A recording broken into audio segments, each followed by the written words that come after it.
Now that we've been serious for a little while, it's time for something a lot more fun. Transitions. Yes, I put transitions and fun in the same sentence. Why? Because we don't believe in boring transitions. We keep students engaged throughout. We'll always start a transition by giving students a 5-minute, 3-minute, and 1-minute warning to help get them prepared. And we'll use it to complete a name-to-face transition so that all students are accounted for. And we'll give them safe but fun things to do to keep the students engaged. Here's how to start a good transition.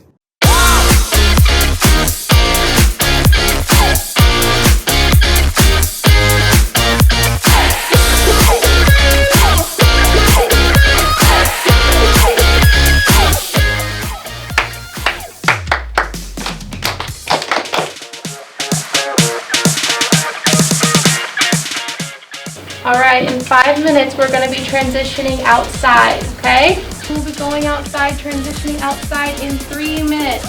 We're going to be transitioning outside in 1 minute. Wrap up what you're doing. 1 minute.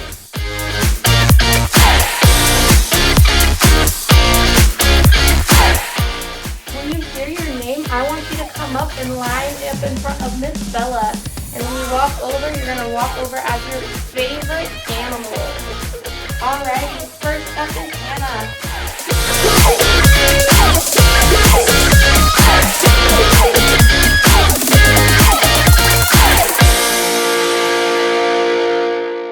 As a recap, here's what you saw happening. You saw 5, 3, 1 warnings. So you saw attention getters. You saw 3 clear expectations to line up. And you saw name to face happening. Before we continue, let's ask ourselves, why do we bother with 5, 3, 1 warnings instead of just 1 minute? Why do we even bother planning each and every time? And what could happen if we just left a transition to chance? And then, why don't we issue more than 3 expectations to students? Off you go.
When I say right, you say club. Right.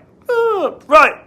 Club, that had about as much energy as a dead sock. Let's try that one more time. When I say right, you say club. Right, club, right, club. Attention getters are a fun, engaging way of getting students' attention.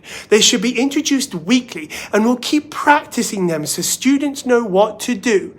And we'll model how to do this so students know how to respond. Whenever a coworker does an attention getter, for instance, if I'm having a conversation with a student about snack and my colleague does an attention getter to get everyone's attention, I'm going to stop and do what they're doing so that student knows what to do. We'll give 3 clear instructions when 90% of our students are ready. So that will keep momentum and keep things moving, and then we'll quietly redirect off-task students. Now, this is the fun part. I want you as a team to come up with 3 attention getters, 3 brand spanking new attention getters nobody has ever done. And you can use all kinds of places as inspiration, like, TikTok is a classic, Disney songs that, they're always stuck in people's mind. So long as it's age appropriate and it's safe and it's fun, it can be turned into an attention getter. You have 5 minutes as a team.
In the video, Elena was about to do a name-to-face transition.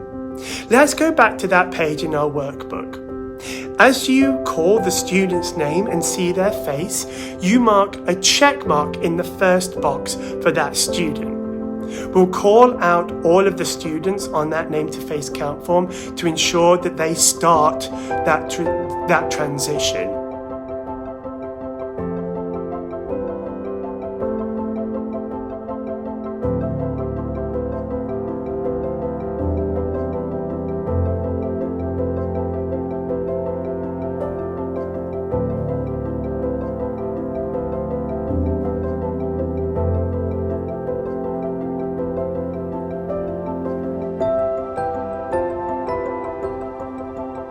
Note where we've come from to where we are going and the exact times, so there is never any doubt when this transition took place.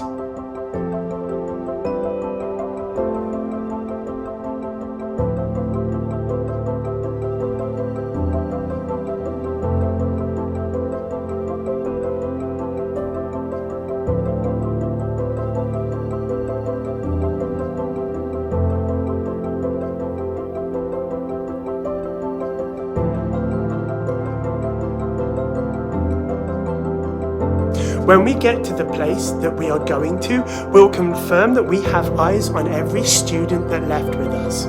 We'll mark the ratio and confirm that the information is correct with your initials and a co-worker's initials.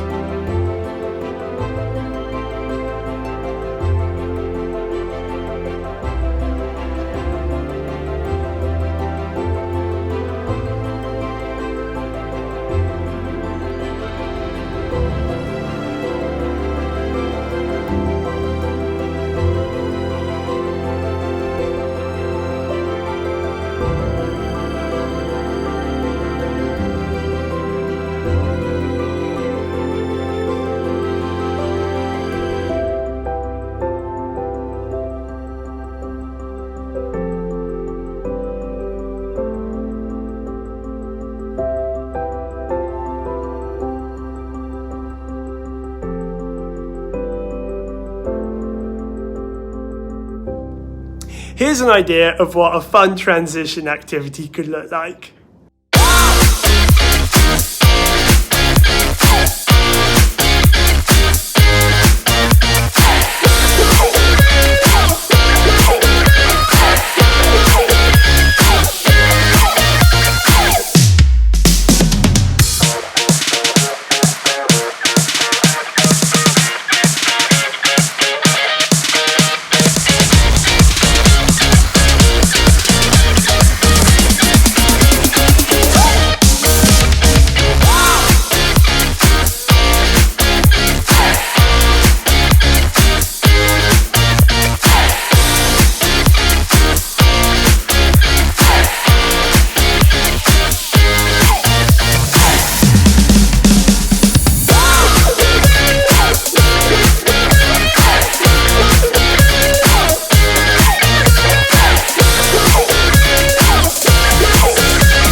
How much fun is that? With transition games and activities, we'll always find imaginative ways for students to move through the hallways, and we'll play a game with students whilst we're waiting outside for the bathroom or for the gym, because waiting around is a waste of time, and will maintain appropriate volume level for the benefit of the teachers working in those classrooms nearby. As a group, think about 3 examples of how students could move through the hallway, and then think about games you could play whilst waiting outside for the bathroom or for the gym.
It's now time for bathroom and snack.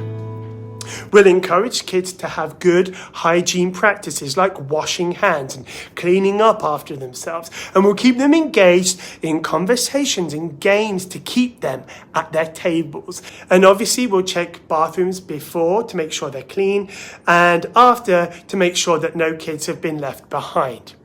This is a heavy licensing time, so check with your licensing specialist if you have any doubts about what to offer for snack and how to clean.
Awesome.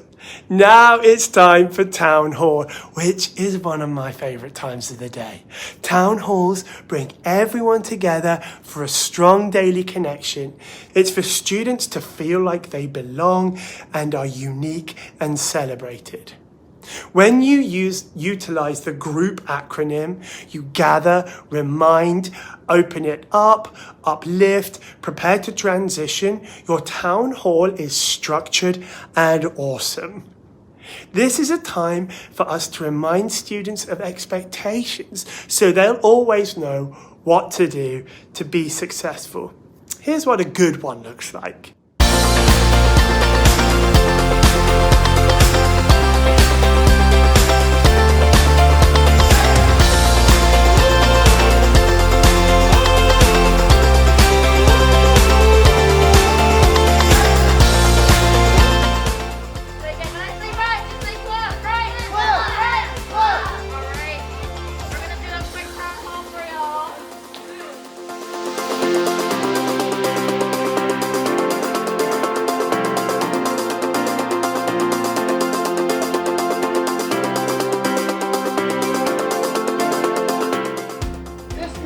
March, which the I am is I am curious.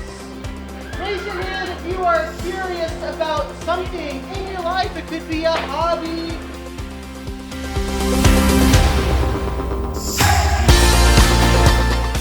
This is a repeat after me, song. This is also a repeat after me again.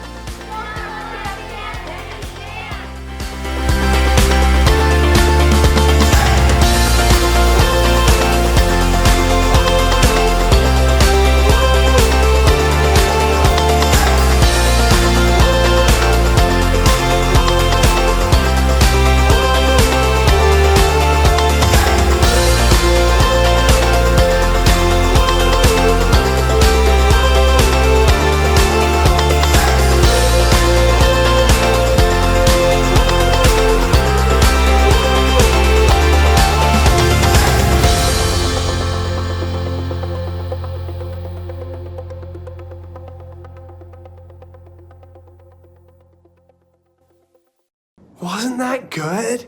But here's the thing, your town hall will look completely different because your kids are completely different and you as a team are completely different. And that's awesome. Let's talk through this together. How are you going to gather your kids together? What would you like to remind them of? What activities can you do to open it up for each day of the week? What ways do you have of celebrating the students in your community? And what fun ideas do you have of moving to the next section of the program? While you might not be able to know for certain until you're actually in the program space, start thinking of ideas now.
Hang on, it looks like there might be something going on at Juan de Anza. Let's check it out!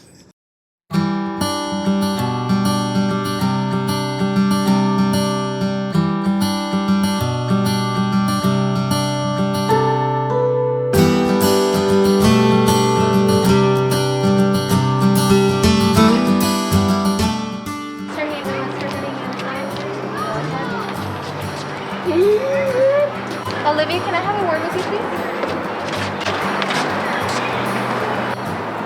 So I noticed when we were standing in line that you pushed Farah. Can you please help me understand why you would do something like that? Farah stood on my toes and I needed some room. So Olivia, you know what is expected from right at school, right? So can you please tell me what we can do next time in order to avoid something like that from happening again? I could ask her to move, and if she doesn't, I can ask for help. I think that sounds like an excellent plan, Olivia. I know you're gonna do much better next time. Okay, so I think we're very ready to head back to the group. Thanks for chatting with me.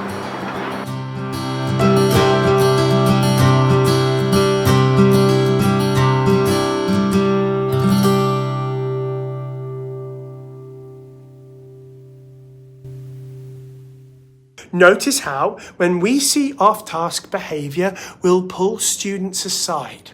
This means that we can be respectful and we'll never ever be shaming them in front of their peers. We'll use positive language constantly rather than that negative punishment. And we'll check ourselves before we have this conversation so that we're able to have a calm, productive discussion.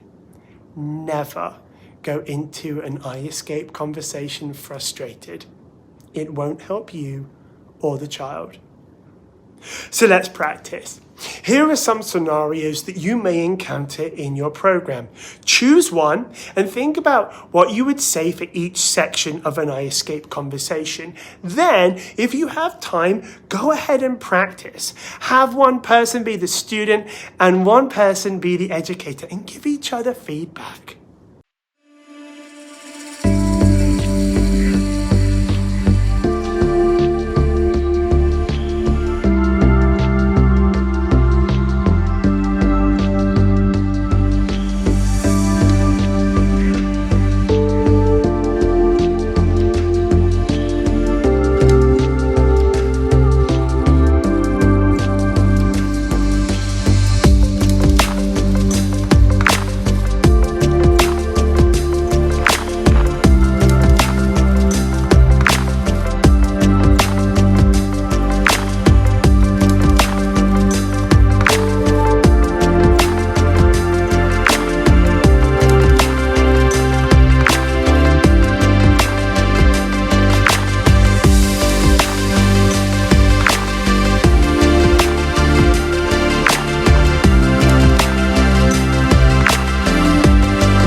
Wonderful.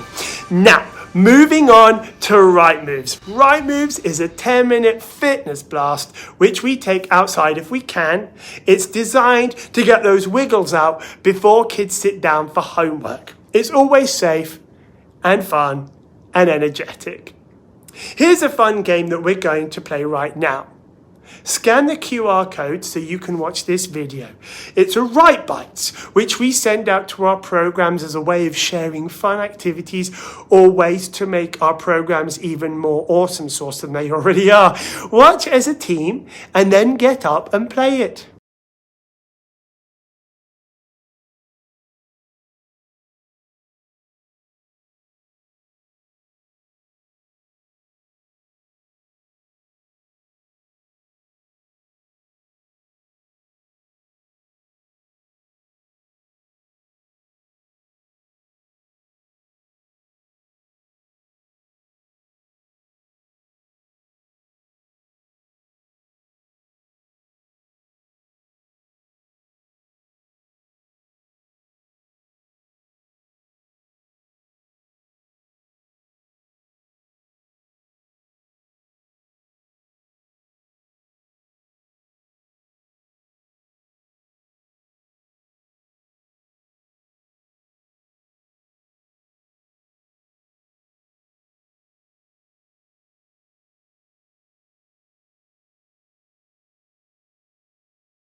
Great! Now that you're exhausted, let's sit down and talk about what was going on here.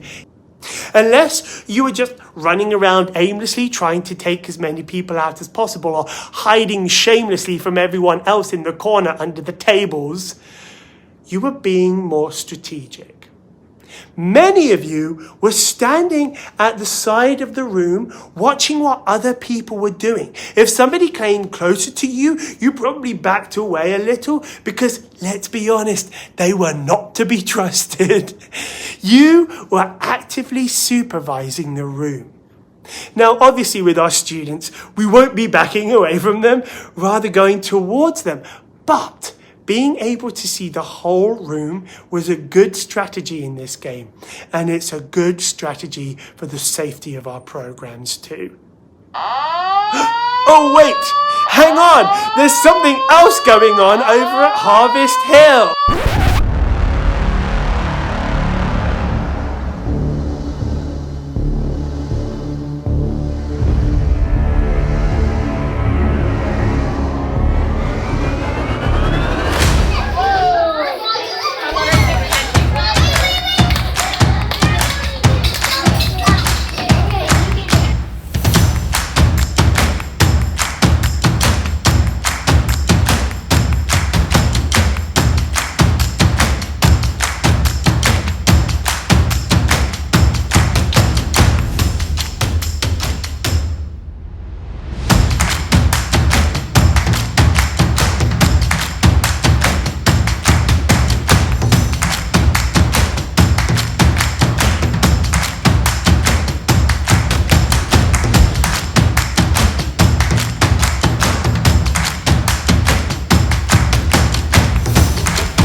You've seen this list before, but it's worth repeating time and time again.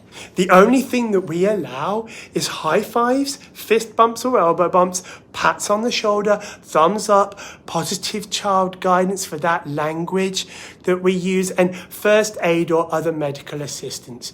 We will never, ever do anything other than that. Because we will never be left alone with kids, we'll always be accountable for the way we interact with our students. Remember, if you see something, you must say something for the safety of our students. Let's take a break. Be back here in 10 minutes.